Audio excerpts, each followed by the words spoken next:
옛날 어느 마을에 자식 하나 없이 가난하게 살고 있는 할머니가 있었다. 할머니는 날마다 마을 장자네 집에 가서 배를 짜고 밭을 매서 얻어먹고 살았다. 어느 날 할머니가 혼자서 장자네 집 살이 긴 밭을 메고 있는데 밭두렁 옆에 풀더미가 뭔가 이상한 것이 보였다. 풀더미를 헤치고 보니 티 하나 없이 눈처럼 새한 알이 하나 놓여 있었다. 아이고, 그 알 실하기도 하다. 할머니는 그 알을 품속에 간직하고 집으로 돌아와 끓는 물에 삶아 맛나게 먹었다. 흰자는 없고 노른자만 가득한 게 옹골지게 달걀보다 더 했다. 그런데 그 일이 있고 나서 이상한 일이 벌어졌다. 할머니가 그만 임신을 한 것이었다. 할머니 배가 점점 불러오더니 10달이 되자 뱃속에 아이가 나왔다. 헌데 그 아이는 사람이 아닌 구렁이의 모습을 하고 있었다. 할머니는 깜짝 놀라서 구렁이를 뒷목 기주 안에 넣고 사갓으로 덮어 놓았다. 그때 장자네 집에 딸 삼형제가 있었는데 할머니가 아이를 낳았다는 소문을 듣고 차례로 할머니를 찾아왔다. 먼저 큰딸이 찾아와 물었다. 할멈, 할멈, 애기 뭐 났어? 애기 좀 보여줘. 미역국하고 쌀밥을 끓여다 주면 가르쳐 주지. 큰딸이 미역국하고 쌀밥을 끓여다 주자 할머니가 말했다. 저기 저 삿갓을 들어보아요. 큰딸이 뒤주위에 다가가 삿갓을 들고 안을 들여다보다 기겁을 했다. 어머나, 아기를 낳았다더니 구렁이를 낳았네. 그리고 가버리자 이번엔 둘째 딸이 왔다. 할멈, 할멈, 얘기 좀 해줘. 미역국하고 쌀밥 끓여다 주면 가르쳐 주지. 둘째 딸이 미역국하고 쌀밥을 끓여다 주자 할머니가 말했다. 저기 저 삿갓을 들어보면 알아요. 삿갓을 들춰보던 둘째 딸이 또 기겁을 했다. 아이고 징그러. 할머니가 구렁이를 낳았네. 둘째 딸이 가고 나자 막내딸이 미역국과 쌀밥을 차려서 찾아왔다. 할머니, 할머니 아이를 낳았었죠? 아기 좀 보여주세요. 저기 저 삿갓을 드러나 보게. 그러자 조심스럽게 삿갓을 주시고 뒤주안을 살피던 막내딸은 깜짝 놀라며 말했다. 어머나 할머니, 구렁동동 신선비님을 낳으셨네요. 한참을 들여다보던 막내딸이 집으로 돌아가고 나자 구렁이가 어머니를 불렀다. 어머님, 나 지금 그 색시한테 장가 갈 테니 가서 얘기 좀 해줘요. 아니, 그게 무슨 말이야. 내가 그 집에 얻어먹고 사는데 장가가 무슨 장가란 말이냐. 그러자 구렁이가 눈을 반짝이며 말했다. 그럼 내 손에 칼을 들고 한 손에 불 들고 어머니 뱃속으로 다시 들어갈 테요. 내 말 듣겠소? 안 듣겠소? 할머니는 마지못해 그나마 대답하고 장자네 집으로 찾아갔다. 할머니가 가서 말 못하고 기둥만 붙잡고 서 있으나 장자네 부인이 종을 불렀다. 얘들아, 저 할멈 된장이 떨어졌던가 간장이 떨어졌던가 해나 보다. 가서 장 한 투카리만 퍼주라. 할머니가 장을 얻어 들고 들어오자 고랑이가 물었다. 어머니, 말을 했소, 안 했소? 차마 말을 못 꺼냈구나. 나 장장 칼 들고 불 들고 어머니 뱃속으로 들어갈 테요. 할머니는 하는 수 없이 다시 장자집으로 찾아갔다.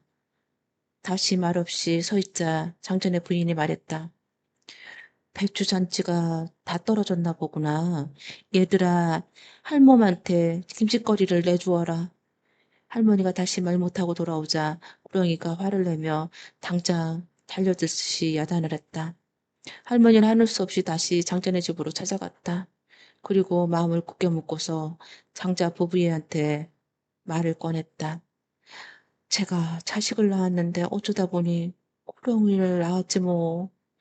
그 애가 장자님 따님한테 장가를 주겠다고 고집하니 이를 어쩌면 좋습니까?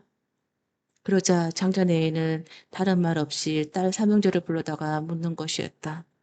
예, 큰아이야, 너 할머니 아들한테 시집 가겠니? 그러자 큰딸이 손차를 줬다. 아이, 그런 끔찍한 소리 말아요. 구렁이한테 어떻게 시집을 가니까.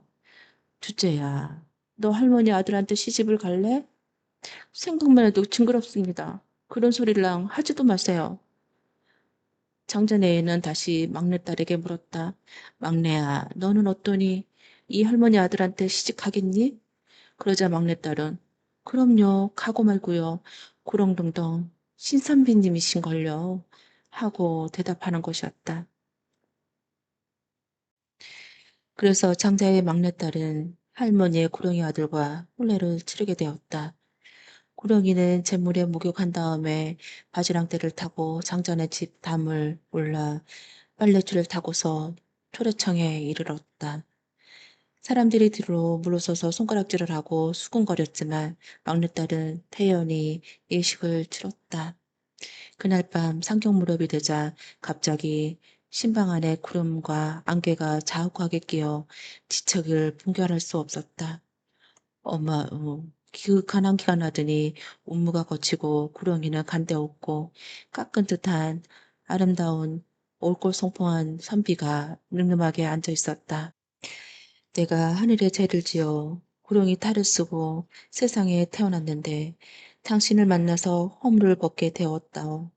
그러면서 신선비는 구렁이 허물을 각시한테 건네주었다.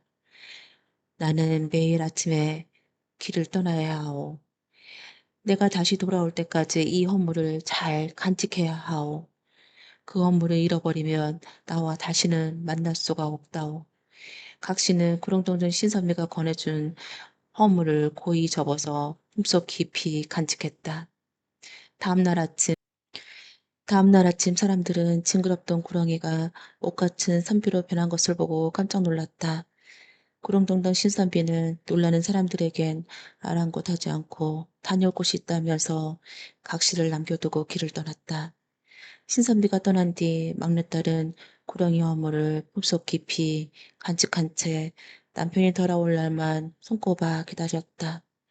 그런데 남몰래 그 허물을 노리는 사람들이 있었다. 두 언니가 살면서 동생의 신방을 엿보다가 신선비 이야기를 듣고는 뒷주즘에 불타서 허물을 빼앗아 기회를 호시탄탄 노리고 있었다. 어느 날 동생은 몸을 씻으려고 옷을 벗어서 개놓고 목욕통 안으로 들어갔다. 두 언니는 그 기회를 놓치지 않고 재빨리 구렁이 허물을 훔쳐다가 붉기가 남아있는 아궁이 속에 집어넣어 버렸다. 허물은 고약한 냄새를 풍기면서 삽시간에 홀랑 타버리고 말았다. 그때 구렁텅텅 신선미는 막 각시를 찾아서 집으로 돌아오는 길이었다. 그는 각시 집 쪽에서 풍겨오는 냄새가 단번에 자기 허물에 타는 냄새인 줄 알아차렸다. 그는 훌쩍 뒤돌아서 오던 길로 멀리 사라져 버렸다. 구렁텅텅 신선비의 각시는 목욕을 마치고 옷을 입다가 신랑의 건너준 허물이 사라졌음을 깨달았다. 깜짝 놀란 각시는 아궁이로 달려갔을 때에는 이미 구렁이 허물은 냄새만 남긴 채 혼떡도 없이 사라진 뒤였다. 남편이 돌아오지 않을 거란 것을 알게 된 각시는 그 길로 남편을 찾아 길을 나섰다. 몸에 먹물옷을 거치고 머리에 꽃가루 써서 중의 행세를 차린 다음 등에다 배랑 하나를 걸머쥐고 무작정 길을 나섰다. 각시가 길을 걸어 이 고개 저 고개 여러 고개를 넘어가니 웬 농부가 혼자서 눈을 갈고 있었다. 농부님, 여기 구렁텅텅 신선비가 가시는 곳을 못 봤습니까? 이 논을 다 갈아주면 가르쳐 주지. 각시는 죽을 힘을 다해 너른 논을 갈아주었다. 저기 저 고개 너머로 가서 까치한테 물어보소. 각시가 고개를 넘어서 각시가 고개 넘어가니 선앙당에 까치가 앉아서 깍깍 울고 있었다. 까치야, 까치야, 구렁텅텅 신선비가 가시는 곳을 못 봤니? 우리 새끼들 먹이를 구해주면 가르쳐 주지요. 각 씨는 사방을 헤집고 다녀 벌레를 한 움큼 주워다 까치 집에 넣어 주었다. 그러자 까치는 한쪽 귀를 향해 날아오르면서 울기 시작했다. 저 너머 깎아, 저 너머 깎아. 각 씨는 다시 까치가 가르쳐 준 길을 따라서 높은 고개를 넘었다. 고개를 넘어가서 보니 아주 조그만한 옹달샘 하나가 있었는데 웬 할머니가 빨래를 하고 있었다. 할머니, 할머니, 구렁텅텅 이 검은 빨래가 희게 되고 흰 빨래가 검게 빨아주면 가르쳐 주지. 각 씨는 다시 빨랫감을 받아들고 한나절 있는 힘을 다해 비벼 빨아 검은 빨래가 희게 되고 흰 빨래가 검게 빨았다. 그러자 할머니는 옹달샘 은을 된 복주개를 띄워주고는 여기 올라서면 된다지 하는 것이었다. 각 씨는 눈을 질끈 감고 복주개 위에 올라섰다. 그러자 몸이 어디론가 쑥 빠져들어가는 듯 발이 땅에 닿는 감촉이 느껴졌다. 각 씨가 눈을 떠보니 어느새 별세계에 와 있었다. 각 씨는 다시 길을 따라 걷기 시작했다. 얼마나 가는지 논에서 한 계집아이가 노래를 부르고 있었다. 그러, 그러자 그 집에서 하인이 나와 바랑에 쌀 한 대박을 퍼주었다. 그런데 바람 밑이 터져 있어서 쌀이 주르르 바닥에 쏟아졌다. 하인이 빗자루를 쓸어 담으려 하자 각 씨가 순사리를 쳤다. 이건 부처님에게 올릴 건 귀한 쌀이니 함부로 다루면 안 됩니다. 내가 주울 테니 대나무 젓가락 한 볼만 갖다 주세요. 하인이 젓가락을 갖다 주자 각 씨는 젓가락으로 쌀을 한 톨 한 톨 주워 담기 시작했다. 그러다 보니 시간은 하염없이 흘러 나날이 다 죽고 나자 날이 꼬박 저물었다. 이 집에서 하루만 자게 해줘. 이 집에는 손님을 대울 방이 없답니다. 빠른 밑이라도 좋으니 재워줘. 안 됩니다. 뒷간이라도 재워줘. 안 됩니다. 그럼 외양간이라도 재워줘. 그러자 하인은 더 거치지 못하고 말했다. 그럼 그렇게 하오. 각 씨는 속아 묵어있는 외양간 한 구석에 자리를 잡고 웅크리고 앉았다. 중에 옷을 벗고 각 씨의 옷을 입은 다음 거울을 보며 몸단장을 했다. 밤이 깊어 상경 무렵이 되자 구렁텅텅 신선비가 마당으로 나와서 달을 보면서 말했다. 달도 밝구나. 달이 저리 밝은데 애각시가 보고 싶네. 미련한 그 각시는 지금 어디서 무엇을 하고 있을까?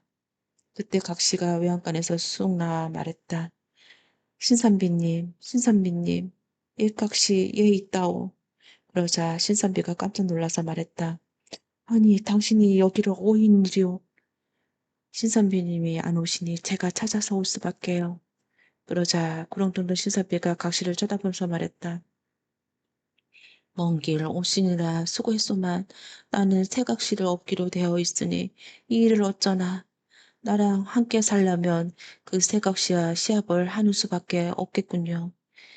그렇게 해서 장자 막내딸은 구렁텅텅 신선비의 아랫자리를 놓고 새각시와 시합을 하게 되었다. 첫 번째 시합은 우물에서 물을 길어오는 시합이었다. 저 건너 우물에서 물을 길어다 이 구멍에 붓는다. 한 방울이라도 흘리면 안 돼요. 동이와 신발을 주는데 새각시는 가벼운 꽃동이에 꽃신발을 주고 홍각시한테는 무거운 가래똥이에 나무악신을 주었다. 새각시는 쫄랑쫄랑거리며 물을 찰찰 엎질러서 물이 두 구멍에 반도 차지 않았다. 홍각시는 물 한 방울도 흘리지 않고 그대로 이고 와서 부으니 물이 두 구멍에 가득 차 넘실거렸다. 다음은 수수께끼 시합이었다. 새 중에서 가장 큰 새가 무엇이오? 새각시가 이새 저새 온갖 새의 이름을 다 댔지만 홍각시는 새 중에서 먹새가 제일 크지요 하고 대답해 맞추었다. 고개 중에 제일 넘기 어려운 고개는 무슨 고개요? 새각시가 이 고개 저 고개 온갖 고개 이름을 다 대는데 홍각시는 고개 중에 제일 넘기 어려운 고개는 보릿고개랍니다. 하고 대답하면서 또 그 답을 맞추었다. 이제 마지막 시험입니다. 호랑이 눈썹 3개를 구해와서 망건 관자를 만들면 나랑 함께 살 수 있고 그러지 않으면 살 수가 없다오. 그러자 새각시와 hon각시는 호랑이 눈썹을 구하러 길을 떠났다. 새각시는 멀리 갈 것도 없이 마을 구석에 고양이 3마리를 붙잡아서 그 눈썹을 빼왔다. 하지만 hon각시는 남학시는 싫은 채로 호랑이를 찾아가서 깊은 산속으로 하염없이 들어갔다. 한주 동안이나 산중을 헤매던 각시는 조그만 오막집을 발견했다. 오막집 안에는 호호백발 할머니가 명을 짜고 있었다. 할머니, 할머님, 저 좀 도와주세요. 젊은 색시가 이 산쪽엔 웬일이라. 할머니, 저 좀 도와주세요. 호랑이 눈썹 3개를 구해서 망공 관자를 만들어야 하는데 어떻게 해야 될지 모르겠습니다. 도와주세요. 그러니까 할머니가 엉덩이를 번쩍 쳐들더니 이리 들어오구려 하는 것이었다. 각시가 할머니 엉덩이 밑에 들어가는데 갑자기 바닥에서 어흥 소리가 나더니 호랑이 한 마리가 들어와서 넙죽 절을 했다. 내가 사람이니까 사람 냄새 나는 게 당연하지. 이리 오너라. 내가 이를 잡아주마. 호랑이가 할머니 무릎에 기대 눕자 할머니는 이를 잡는 척 하다가 눈썹 하나를 쑥 뽑았다. 그 호랑이가 나가고 또 다른 호랑이가 들어왔다. 어머니, 어디서 사람 냄새가 나네요? 나한테 나는 냄새겠지. 이리 오너라, 이 잡아주마. 그리고는 또 눈썹 하나를 쏙 뽑았다. 그 호랑이가 나가자 다른 호랑이가 또 들어왔다. 어머니, 왜 사람 냄새지요? 이놈아, 엉뚱한 소리 말고 이리 와서 누워. 그리고는 또 눈썹 하나를 쏙 뽑았다. 자, 이제 나가거라. 호랑이가 나가자 할머니는 엉덩이를 들면서 각시를 꺼내 주고서 말하였다. 이걸 가지고 가서 망공관자를 만들구려. 각시는 할머니한테 큰절을 올린 다음 호랑이 눈썹 3개를 고이 간직해 돌아와 망공관자를 만들었다. 험각시한테서 호랑이 눈썹 관자를 받아든 구렁동동 신선비는 이 각시가 내 진짜 각시다 하고 선언하였다. 그렇게 해서 새 각시를 쫓아내고 정전의 막내딸은 구렁동동 신섭이의 각시로 인정받아서 아들, 딸 낳고 오래오래 행복하게 잘 살았답니다.